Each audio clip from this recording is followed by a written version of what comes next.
smuggling operation from Essex on the south coast of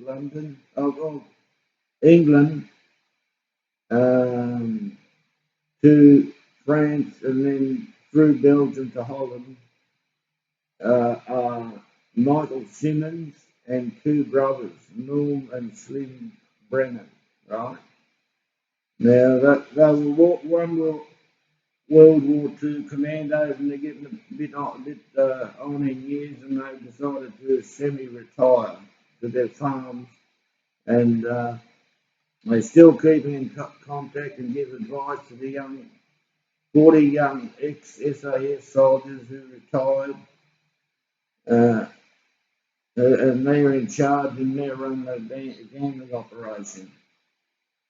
And they've introduced all different types of technology and equipment and methods into diamond smuggling. Now, they're not using horses or floats or saddles anymore. They've switched to yachts. They've got 5 racing yachts. And they bought them cheap, and they've stripped them down and checked them over, and they've made hidden compartments in all the yachts, the mast, and they've used like the fire extinguisher. They've stripped that down and filled it up with rocks, diamond rock stones, and then put it all together again to make it look genuine. Filled the mast up with rocks, and on the hull, there's 2 wings on the hull. They've stripped them down and made hidden compartments in those. And they're about to make a run to Holland with some rock stones to get them polished. Now, they take off from their base at Peregrine Stud Farm, it is, at Essex. And they're at the dock. And they've got a company called the Blue Salvage Company. Now there's 4 guys in a boat, and one of the guys is a sign writer, James Van der Veen. He's painting the new name on a vessel, and it's called Taipan, which is, by the way, an Australian snake. It's one of the most venomous in the world. Get bitten by one of them and you're dead in 3 minutes flat. Now, the Taipan is the World War II Carmel motorboat, right? But it's all been renovated, stripped down. It's got a Kevlar hull on it. You'll never have any more problems with hull damage or sea urchins or anything like that affect the hull. And it's got 2 Rolls-Royce V8 engines in it, side by side. And it's capable of 80 knots at sea if the sea's calm, right? Now, one of the men in the boat is Tom Brixton, and his father invested in a diamond mine in Namibia in South Africa, right? And it's a diamond and gold mine. And anyway, he put $750,000 into that. And then he was told that the mine was flooded. And the owners of the mine bought out all the shareholders and supposedly closed the mine, but that was not the case. And Sam took 2 of his mates, and they were soldiers. They were SAS soldiers during the war, and they fought in Africa in the hidden quarter in the Sahara Desert. LRBG guys in jeeps. Anyway, he took 3 of those guys with him, and he went to Namibia to check the situation out. They did a reconnaissance during the day and night and checked when the mine was open or closed and how many people were there. And the mine was going flat out and doing a roaring trade. So they waited till night time and sneaked in and took a copy of all the information on the computers using a USB and a backup system. And they broke open the two safes that were there and stole diamonds and gold bars and deeds and paperwork and God knows what else in the safe, and then come back out again. And they killed a couple of guys. Anyway, they went to a well and relaxed for a while and hunted. And then some guards came after them from the mine, and they shot and killed the guards. And then they flew back to the UK. From there, the diamond smuggling boys decided to do a run in one of their yachts, and they took the Taipan as an escort vessel. So they start off from Essex and they go over to France and run along the coast up through Belgium to Holland and then pull in and offload the diamonds. Now, on the way to the French coast, a 60-foot launch comes up behind True Blue, the racing yacht, and Billy Knox is at the helm of the Taipan motorboat, right? And he sees what's going on and lets Tim Carson, the skipper of the True Blue, know that there's a launch right up behind him and closing it from astern. And then later on, there's another launch, the Kestrel, comes from seaward, and that also comes up close. And Billy Knox says it looks like that they're trying to either go for the yacht and take it over, or they want my motorboat as well. So he tells Tim Carson to head for the John Army base on the coast, and away they go. Now, while this is going on, there's an Army helicopter cruising around on patrol, and that sees both these launches come up behind the yacht and the motorboat, and the chopper pilot lowers down and there's a look at both launches, the Zarif and the Kestrel.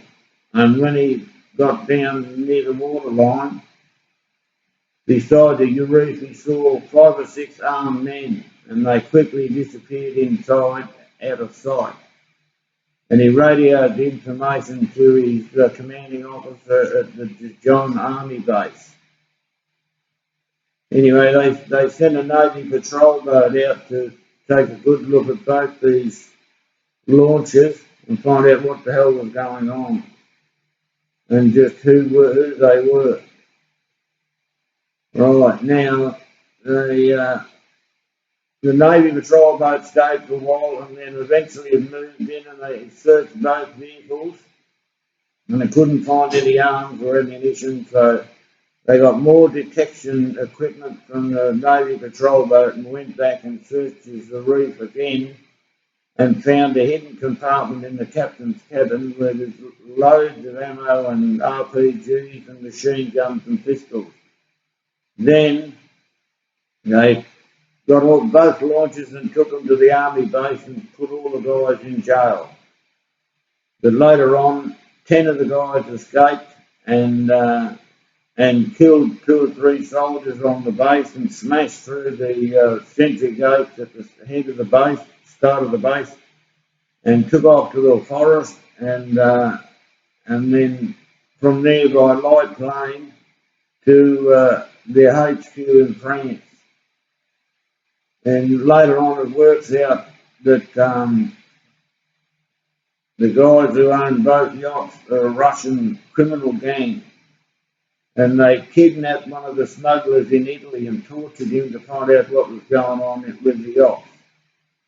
So the smuggling crew of SAS, ex-SAS guys are forced to either give away smuggling or go after these Russian bastards and do them in. So they set up, from the 40 guys in the smuggling operation, there's several top-class snipers, there's demolition experts, language experts, medics, the whole lot, everything you can think of. So they sent in 4 snipers and 6 bomb experts, sent them to France, and they hack into their computer, the Russian criminals' computer system, and they find out who the men are that are running the operation, and they get information from MI6 and the French Sûreté and the French police and the Italian police. And then one by one, they knock off the top 10 guys in a lot of different unusual ways, with all sorts of bombs and all sorts of methods, a drone and all sorts of methods. Then the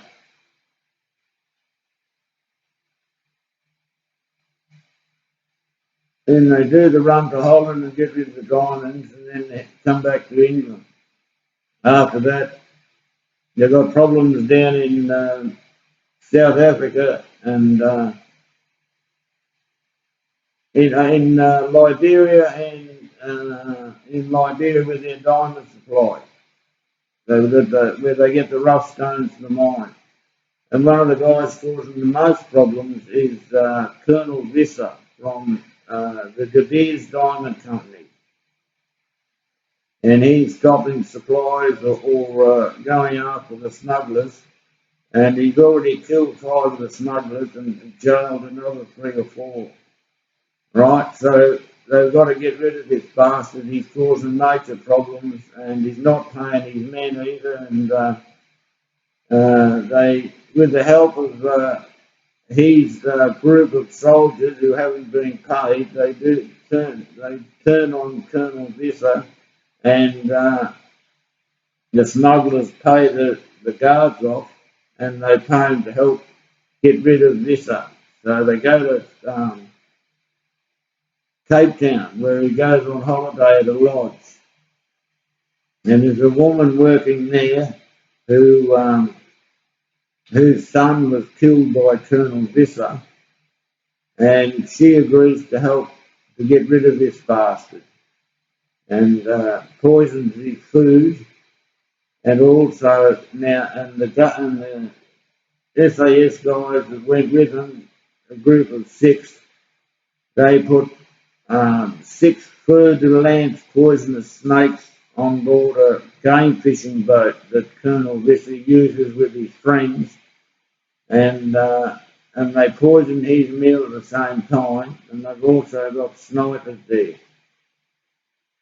And they put a bomb on the boat as well, and another bomb on the deck.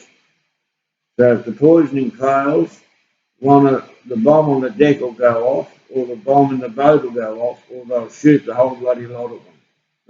Either way, they're set up. Righto, now they kill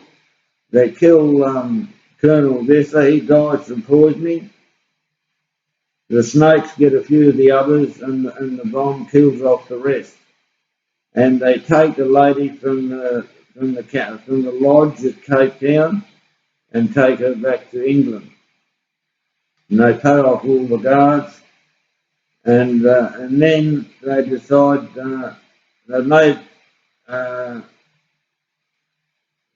to raid 4 of the De Beers trucks full of diamonds that come from the mine to the port where the diamonds are sent to England. Right now,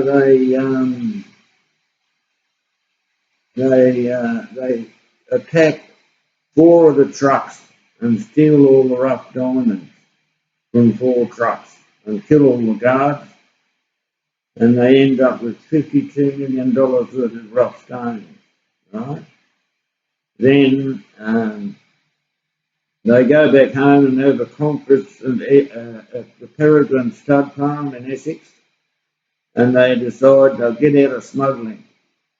So they line up some French Foreign Legion soldiers and a few other mercenaries, and they've got software and equipment and yachts and all sorts of stuff, and they sell the whole lot for £10,000 to the French Foreign Legion group at a very low price, so these guys can get started straight away, and they give them all their contacts to get them going.